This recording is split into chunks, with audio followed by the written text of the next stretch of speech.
Salam kadar küstücüler. Bizin kanalına yazılmayı unutmayın diyesim geliyor.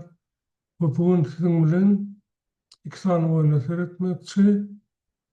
Bu oyunlar 1995 ve 1997 yılda öz milli çempionatımızda oynanan oyunlar. Benim gengeri iki oyunda da şor karşıtız oynaya. Orazan Elif Akmarlarda, Arsen Gaganyan Karamarlarda.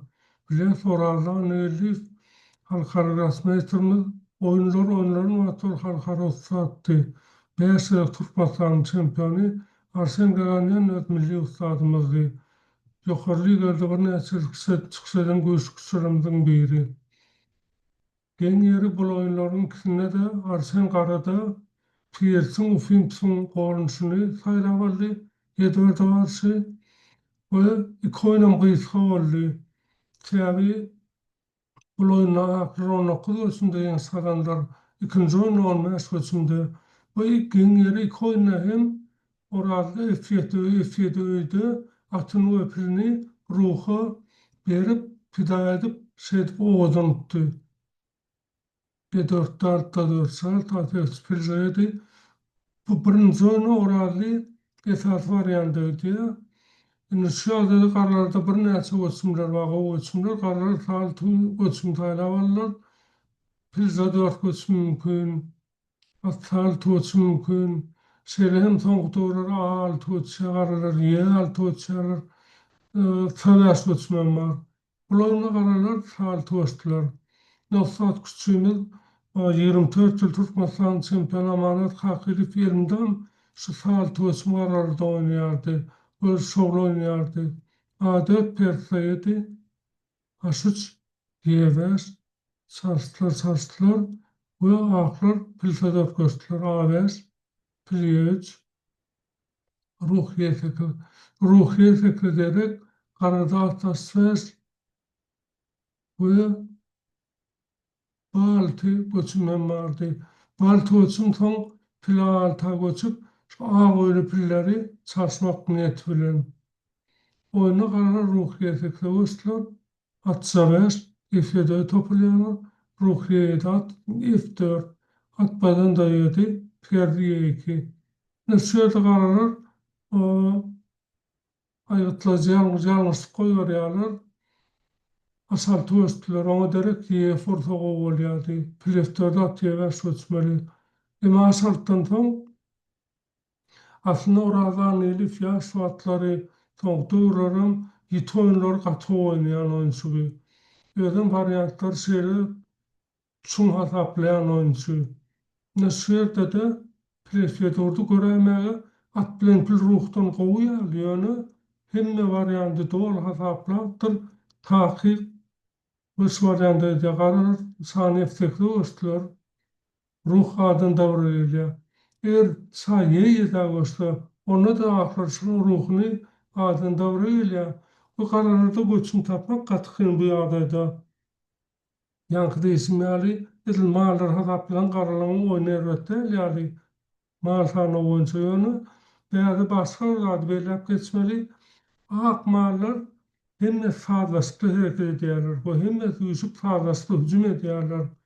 Karalarda fazlası yok. Her mal bir yerde duruna ünsürsek A8'deki ruh, T8'deki pil şu başka yerde dur ente bir ölçümü ölçmediler. Sağ merkezde gittiler. Şonsun ahlar fazlası bolun için şunu yeni salanıyorlar. Eğerini perdi batak da onu ahlar zadot koçya. Bu üçlü utuş hücumları. Oyunu karalar saniye fikir ettiler.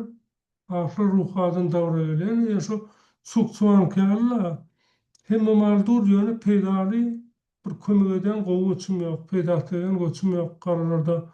Bağır tuğçan tam ahla atmadan sözlüğü arsen bir adada oturanın boyuna sebebi yerini basekse saatte alta geliyor. Efiyetten yatıracak oluyor.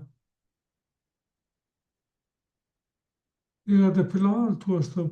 Bulun kömürden kararına fiyatta yedi. Bu berde Katköp marartmış bula yağaklar şey putturlar. Inni koyun 2 yıl sonra yankın 1995 çempionatını oynarlı. Bu oyun 1997 yıl oynarlı. Bu oyun oğradı 4. ölçümde üyüt göttü. Bu yere katı çıkışmadı, Pirilta 4'e çıktı. Yani başka variantı gitti. Sağlıtı. Benim o aramda yine de çok F7'yi vurup o yeni salanı diyemez. Salsıp Rokirovko. Kararı şöyle perfeye dostlarına, bana perdiye dostum oğlan şöyle, pirzavas atbada yedi, attayı kattavas, kararına şey pon denilerle hemen şu perdiye yedi uçma, degisli, ya sonuçlarımı masahıt bir etmeli ya. 1983 yılda 26 yaşlı kamanlar Dünya Çempionatına Rode bilen Adnan Parasvili oynadılar. Adnan Parasvili karada yeni salanı Yugoslavya oyunun sonunu şol oyunu görmeye maslahat berýär. Bu oyunu artyn ferfeye dosty, atbada 2-0, Rokrovka, atda 4, atbada 7, Rokta 1. Ýene ahir şu atyny dağılta geçirmek çölýär. Şerde galar üçin atda bäş boldy. Yaratlıya ve salta kararan bir torpiyadan alıyor. O çarşısını diğer avını evvel geliyordu. Kararan abi aşmıştılar. Hatta alta vardı. İnnem asartı ölçmeli. Varsa iki yenilmanın ruhu bidayede yine de aklar son ikinci at seviyası barmadı yani. Yönü Gaganyan A4 göstü. Ne oradan nifini ikinci edip şovruydu. İki yenilmanın ruhu pida ediyor. Yani Filadelfia Toronto kararı pidani kabul edip bilmediler. Alsa alya sarılar atsa veriyor. Yani saniye yeter. Piyasa 4 var ya. F7'den kuşt verecek ya. Y6'dan kuşt verecek. Hoplusunlar katkan yerlerde. Atsa ve kuştlarına karar yanlış F8'de onu atın çarşavı Y6'dan kuşt veriyordu. Perdini tutuyorlar.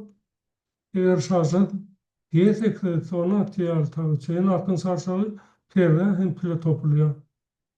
Şunun için kararlar pile fedronunu o pitanı kabul etmen sağlaştır. Bu aklın arası piyada tıkmaz. Bu yeni oruna yanlışlıyorsun kararlar aşartı gösterir. O tas koçundan son kararı turanını oynarlar. Ne için? Aklı zartı piyada topulur. Eğer sabrını korusan onu atçar turaya. Alsan plefes turaya. Son məhz ölçüm atas dörtünün kararı turanını oynarlar. O da kuştayıcılar bir koyun tezi qov täsir alınır deyip pikir edýärdim. Ve bizim kanalımıza yazılmagy unutmaň deyip ben oradaki ýagdaýda. Indi sapakları duruşança hoş sağ olun.